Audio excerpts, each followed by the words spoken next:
viral di Tan Channel Excited. Hari ini jumpa lagi bersama dua orang dengan gereja kesekalian, tapi kalau bukan dua orang gadget. Ngakak teranduk meja, berdua termandi jenazah,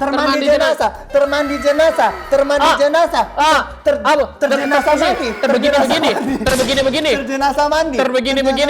Kok jenazah mandi? Iya, ini mandi jenazah. Ini jenazah mandi. Goblok, jenazah mandi gimana? Begini. Iya. ADC ini salah satu program pemerintah untuk mencegah stunting. Selain program makan siang gratis yang konon dilaksanakan nanti 2029 kan.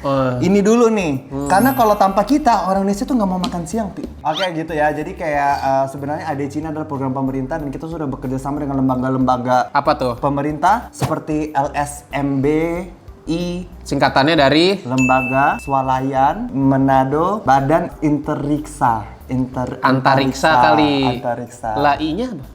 I-nya Antariksa.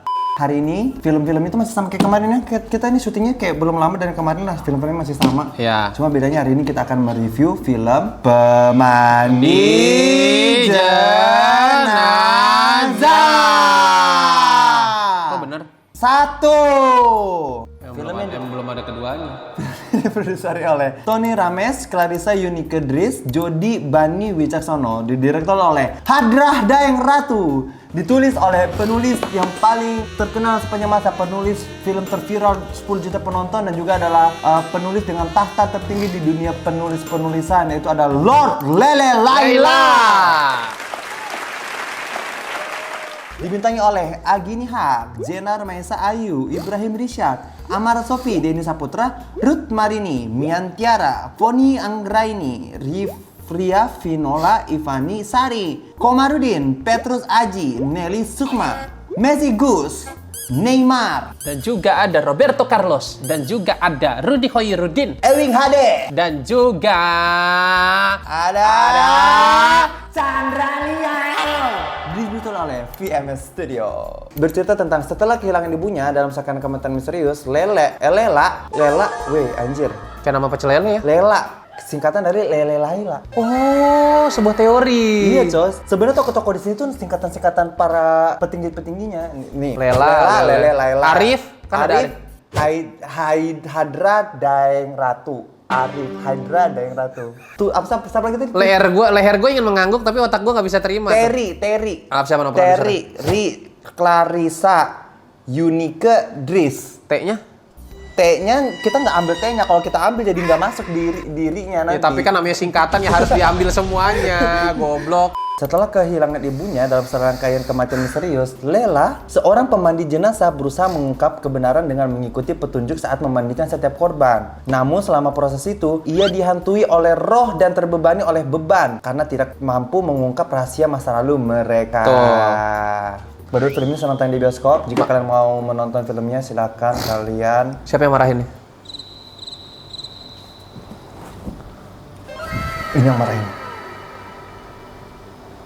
Silakan kalian keluar, anjing, babi, monyet, ngen.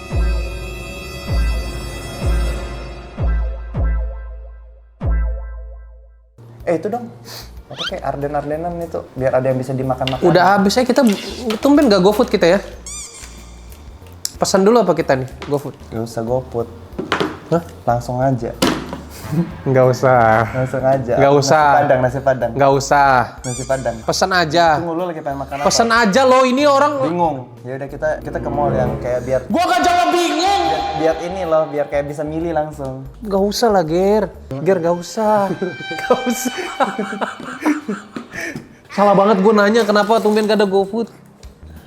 Ayo sini ikut juga. Gak usah lah ya, bilang gak usah. Ger, gak usah, Ger.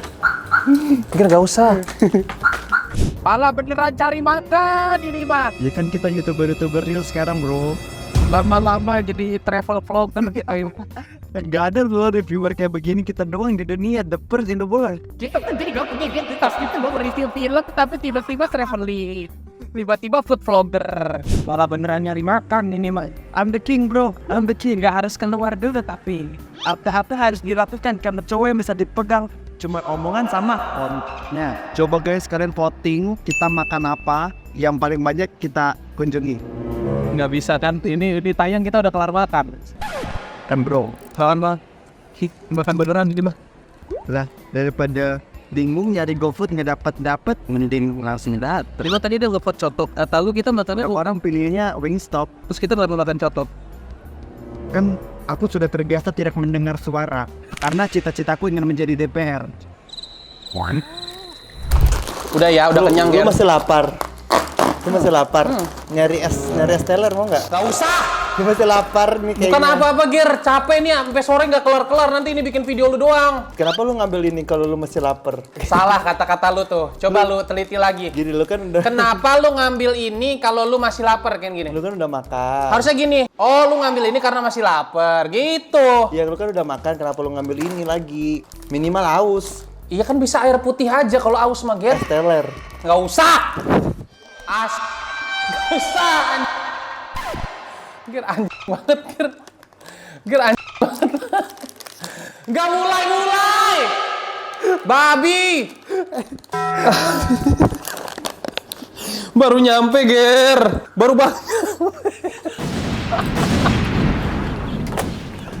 Ayo tolonglah anjing. Baru nyampe loh. Baru nyampe berangkat lagi. Berangkat lagi.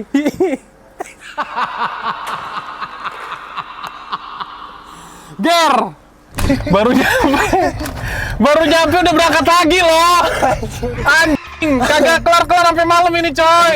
Monyet. Aduh anjing. Ger muter lagi lah anjing. Dari situ enak sumpah. Bukan masalah, ya kan nanti kan habis syuting bisa, anjing. Biar sekalian loh. Habis syuting bisa. Ya makanya lu jangan nunjukin gini kalau lu lagi lapar atau lu lagi pengen makan, gua ajakin. Anjing lah, nyesel gue. Udahlah anjing. Makan es loh. Ya cuman es lo udah pesen singkong sambal rawa. Bukan itu loh, masalahnya kita nggak harus keluar lagi loh. Ini udah bukan 2 kali ini kita keluar Ger. Apa langsung di sini aja bikin ya. Ini lagi satu apa sih lo ini ganggu gue. Real man, Beneran, real. no gimmick. No gimmick. Pasti yang gue suka dari film ini yang pertama, menurut aku ya ceritanya sebenarnya sederhana sih. Iya bener. Cerita sederhana, bisa diterima dengan baik. Terus kayak nggak bertele-tele gitu loh. Kecuali endingnya. Ya akan kita bahas nanti. Sebenarnya dia ceritanya ya bukan sesuatu hal yang baru tentang santet gitu, tapi yang gue suka dia, iya yang gue suka tuh dia mengemas premis santet itu dengan bahkan dia nggak mengambil judulnya dengan santet yang gaib, santet Tapi yang bawa kita ke arah pemandian jenazah. betul, itu yang tidak dari perspektif lain dari kejadian santet itu dibikin perspektif dari pemandi jenazahnya. Gue suka nih sama film ini karena gue kan dia pemandi jenazah gitu ya. Tapi dia nggak pelit adegan mandiin jenazah. Lihat kan? Jadi kayak ada beberapa film tuh ya, misal judulnya sama apa gitu tuh cuma disinggung dikit aja gitu. Dia mandiin jenazah benar-benar mandi loh sampai Mandiin bener. 4 kali kan. Dia nggak pelit sama adegan pemandian jenazah itu, which is dan yang udah bagus lagi. Si pemerannya ibu-ibunya juga mau dimandiin gitu ya. Iya iyalah kan. Itu satu paket sama Red Catnya ini. Nah tapi yang gue suka lagi adalah tiap adegan pemandian jenazah itu serem gitu, unik gitu. Bener. Ada beda-beda, nggak ada repetitif ya, nggak repetitif. Tiwannya beda-beda gitu. Jadi kayak di situ one itu bagus ya menurut gue. Karena pemandian jenazah, tetapi pas ada mandiin jenazah udahnya nggak sedikit. Tiap mandiin jenazah bagus sih. Playcam jenazahnya juga gila bagus banget, serem banget. Apalagi pas yang pertama kali ada opening yang pas dibuka mungkin set terus itu ada belatung-belatung. Iya. Terus si lelanya mau numpang gitu itu juga gue benar kayak gitu. Iya sama. Kayak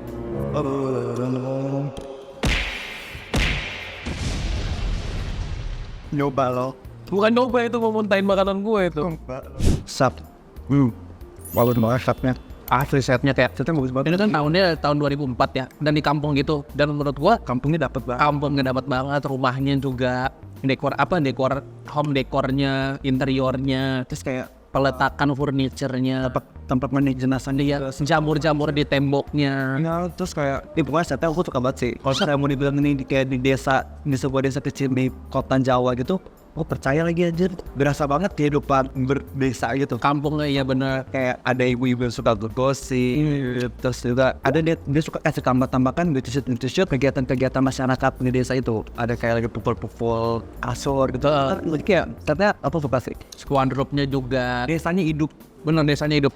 Wardrobe-nya juga kayak wardrobe biasa, kayak nggak terlalu mewah.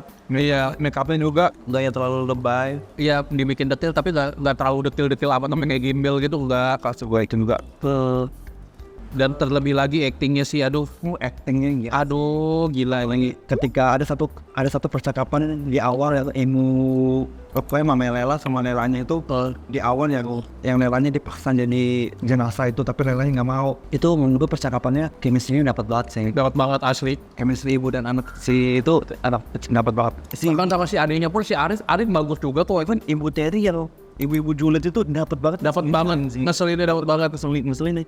Jam scare itu beberapa tidak terduga gitu. Betul. Sesimpel Tidak umum di film Indonesia. ada jam scare yang cuma kayak gini.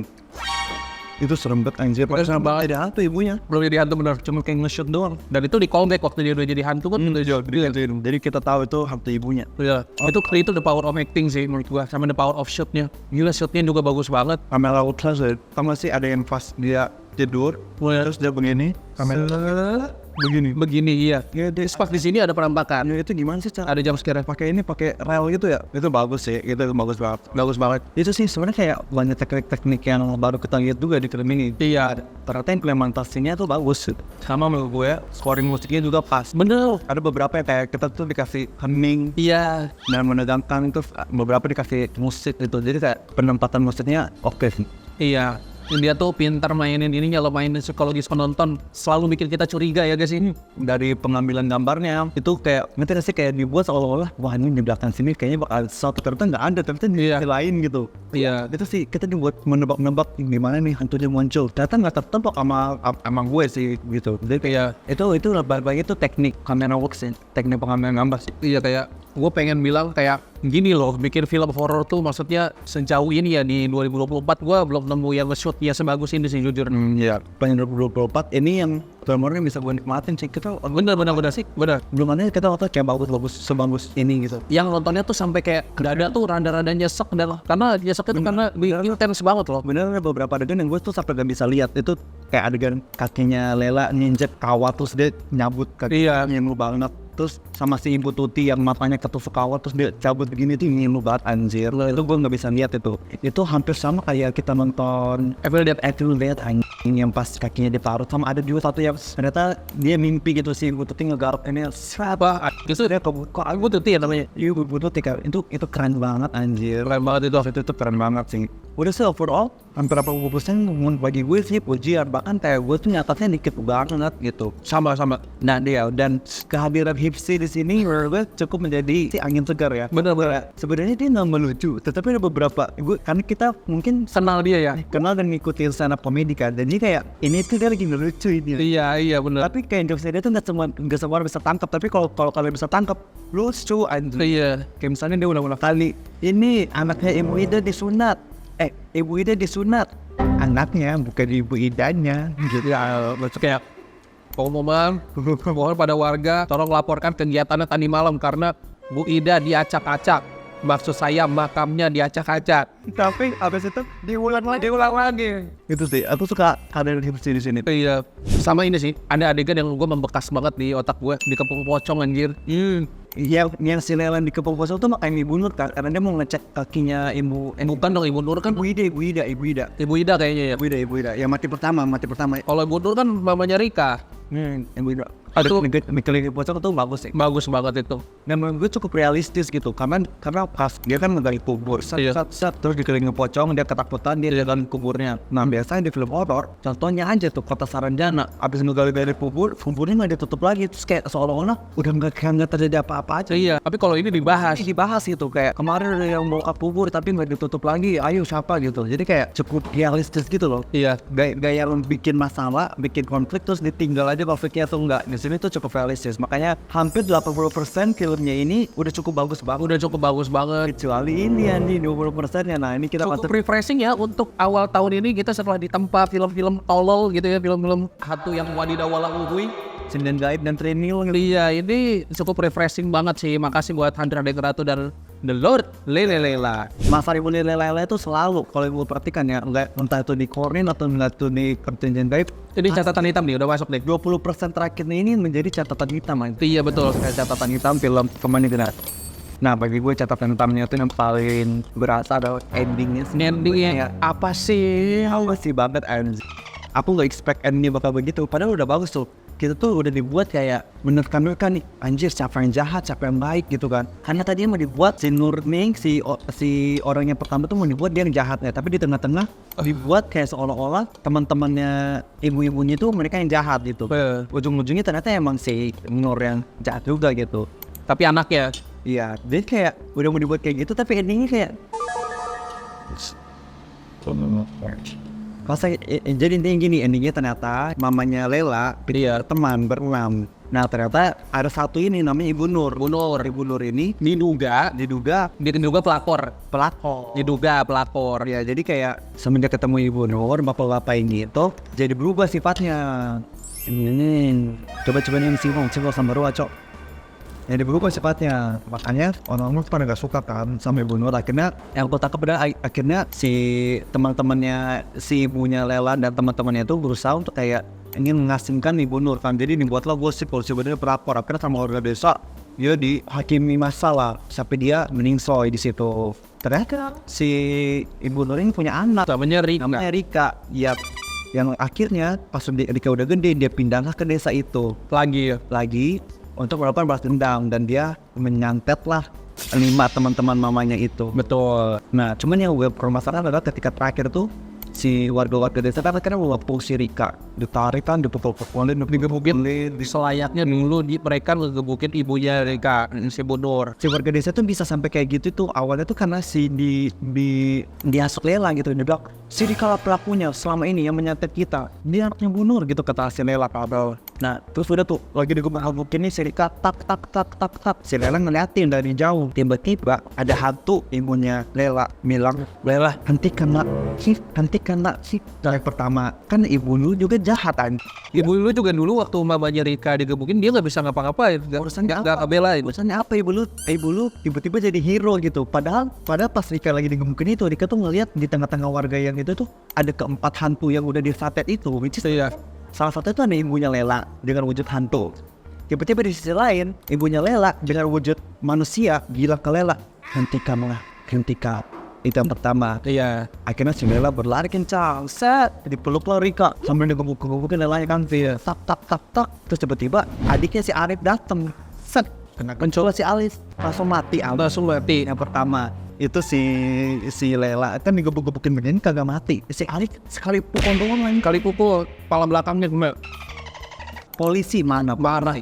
Jadi di desa itu ada satu polisi namanya Pak Kodrat atau siapa? Adalah polisi. Nah si polisi ini sepanjang film dia ini selalu ingin mengungkap misteri ini dari sisi logika. Makanya dia tuh selalu ingin Dari sisi hukum. Ya dia tuh selalu ingin kayak Memotong jenazah korban santet itu. Sampai yang terakhir jenazahnya Bu Tuti itu dia pengen otopsi kan. Kalau yang kemarin itu nggak boleh karena keluarganya nggak setuju. Nah si Tuti ini nggak punya keluarga, makanya bisa diotopsi akhirnya gitu. Makanya dia sampai bilang kamu gak bakal bisa menolak lagi Lela untuk sekarang. Nah terus saya akan bawa ke rumah sakit. Si Lela ini pas mandiin jenazahnya Bu Tuti dia tuh diganggu. Terus tiba-tiba datanglah polisi kamu ya pelakunya langsung ditunduk gitu. Tiba-tiba kamu ya pelakunya selama ini gitu. Terus kayak entah kenapa tiba-tiba polisi ini hilang aja gitu. Ada saat si Rika digebukin. Karena adegan dari polisi yang nuduh Lela itu habis mandiin jenazah Bu Tuti, tiba-tiba nggak lama setelah itu kan si Rika Gebukin warga. Nah si polisi ini hilang aja gitu. Nggak ada. Tapi ketika ada warga meninggal dia selalu ada. Nah Benar. ketika ada warga yang membutuhkan pertolongan lagi ketika dunia membutuhkannya Dia tidak datang. Itu peran polisinya di sini cukup membingungkan sih. Tapi selebihnya enggak sih, selebihnya nggak ada sih. Bukan membingungkan, tidak konsisten. Tidak konsisten betul. Harusnya polisinya ada ya di situ buat membubarkan warga. Iya. Terus gue pikir kayak apa sih bakal dijelaskan, kayak mungkin kayak si Rikanya ada adegan dia nyantet gitu, nggak ada juga. Habis peluk-pelukan tuh bertiga di tanah itu kayak orang trist. Udah selesai langsung keren di scene. Hilang apa selesai. Gue harus kayak ngerti nggak sih, kayak menurut gue kayak hati gue tuh kayak belum Masih ada ngeganjil ya. Menurut gue ini overall kayak kita tuh main roller coaster seru kan. So diajak begini, diajak putar-putar. Tetapi pas namanya balik akhir, roller coasternya bobotnya lepas, langsung terjun orang. Bener, asli. Kayak gitu rasanya. Iya kalau gue sih mau marah-marah sih gue terakhirnya. Udah dibangun secara bagus, secara matang gitu awal-awalnya. Terakhirnya ada pertanyaan yang kagak kejawab kayak soal asal-usul santetnya tuh kayak misalnya ada di Indonesia iblis apa yang memburu mereka. Ada yang tangan begini yang membunuh tuh iblis apa gitu. Iya, gak dijelasin juga gitu. Yang gua harap itu sebenarnya harusnya dijelasin di akhir gitu kan. Itu bakal lebih seru gitu. Pokoknya at least nih buatlah adegan si Rikanya yang yokain nontet gitu kan. Nah, psikologis gue juga jadi berubah gara-gara endingnya yang awalnya gue kayak si Rika jahat nih, dia mau balas dendam gara-gara ibunya dibunuh warga, tapi kayak kan ibunya pelakor gitu. Tapi setelah melihat warga memukulin juga, begini logikanya adalah lu lagi ngebukin orang yang salah, terus ada orang yang dikenal baik sama warga, adalah orang yang sering ngebantu warga desa itu untuk memandikan jenazah, yang mana itu si Lela. Masa Lelanya udah meluk Rika tetap digebukin, warga tolol menurut gua. Terus nih yang bikin gua tai, yang bikin berkata tai lagi, si Arif yang sering bantuin warga benerin genteng. Tapi warganya masih aja tuh. Warganya masih digebukin sampai akhirnya kepala belakang si Arif bocor dan meninggal. Padahal Arif itu baik ya di desa. Baik, psikologis gua di situ berubah jadi kayak warga di desa ini mau pantas mati bang. Gua jadi kayak gitu loh. Iya loh, jangan salahin gua, salahin siapa sih? Ya, kenapa kalian bikin film yang ceritanya seperti itu gitu loh. Nah dari situ juga muncul kebimbangan dalam hati gua, maksudnya gini, ini siapa yang jahat sih kalau kayak gini kan? Betul itu. Dua-duanya jahat, berarti dari pihak warganya juga sebenarnya dari ininya juga, dari pemainnya Rika juga salah juga. Jadi semua orang jahat. Geng ibu-ibu tuh jahat, warga jahat, Rika jahat, si Lela jahat. Dia yang menginginkan si Rika. Sebenarnya dia jahat nggak jahat sih ya. Akhir-akhirnya baik, gara-gara itu juga disuruh mamanya, almarhum mamanya. Tapi dia sempat jahat gara-gara dia dibisikin sama si Rika gini, jangan sampai ini menjadi dosa kamu juga. Mereka jadi dosa kamu. Iya. Yang baik sebenarnya Arif, tapi dimatiin. Iya. Itu sih paling ya udah sih kalau gitu. Soalnya kita mau panggil Profesor Hayes, kita nggak ajak. Iya. Ini kan KPR kita mau sendiri. Selanjutnya kita akan panggilkan ini Profesor S. Kok nggak ada orang ya? HS. Overall film ini itu Gimana deh? Ya, overall film ini berhasil menghasilkan horornya matang dan seram ya, karena riset yang sangat mendalam. Khususnya riset mengenai bagaimana cara pemandi jenazah ini bekerja. Iya. Apa yang suka dari film ini? Oh iya. Selain penulis Laila yang sangat menghiasi industri perfilman Indonesia, saya ingin mengapresiasi bagaimana film ini banyak menyorot tokoh perempuan sebagai pusat cerita dan konfliknya. Jadi semua pangkal masalah dimulai dan diakhiri oleh perempuan, bahkan tidak ada sosok laki-laki sebagai penyelamat dari alurnya sendiri. Gitu. Oh, catatan hitam versi lu apa? Yang aku nggak suka, aku cukup bingung aja sih dengan alasan si Arif tiba-tiba terlihat lebih pendiam dan dingin setelah kematian ibunya. Seperti ada sesuatu yang mencurigakan. Ternyata pada akhirnya karakternya memang seperti itu dan mati sendiri. Setuju banget sih gue tuh pendapat. Overall bagi lu film ini gimana? Kalau bagi aku film ini sebenarnya, Lu tanya gue apa nanya diri lu sendiri sih? Lu tanya gue tadi sendiri. aku nanya lu tapi gue bilang kalau gue dulu gitu. Overall menurut gue film ini tuh sebenarnya cukup menghibur, seremnya dapat, tegangnya dapat, terus kayak keseluruhan tuh bagus meskipun endingnya kayak tai gini masih bisa dimaafin sih. Masih bisa dimaafin. Gue bisa maafin sih endingnya gitu karena hampir 80% tuh filmnya bagus. Bagus benar. Mungkin ini jadi PR aja sih buat Ibu Laila. Kalau aku selalu melihat film-filmnya dia tuh strikingnya di ending gitu, entah di perjanjian gaib, di Torin gitu kan. Mungkin kedepannya bisa dibuat endingnya nggak usah terlalu gimana. Iya, layer 1 tuh nggak apa-apa pikirannya dibuat, maksudnya kayak diselesaikan aja konfliknya, nggak perlu kita dibuat sesuatu kayak Ari Aster gitu. Dia nggak usah ada plot twist lagi gitu dibuat open ending kayak Jordan Peele gitu, nggak usah lah. Ini maksudnya udah selesai aja gitu. Jadi kayak it's okay, nggak perlu jadi pick me itu sih menurut gue ya. Jadi kalau aku rating aku 1 sampai 10 mungkin aku bisa kasih di 7,5 lah. HS berapa HS? Rating saya kasih 40 triliun per 10. I love Laila. Oke guys, ya sekian ya untuk review ADC kali ini. Kita nanti sampai jumpa lagi di ADC selanjutnya, yaitu adalah Pasar Setan, kalau nggak di ADC Kuyang. Sampai ketemu di film berikutnya, bye-bye.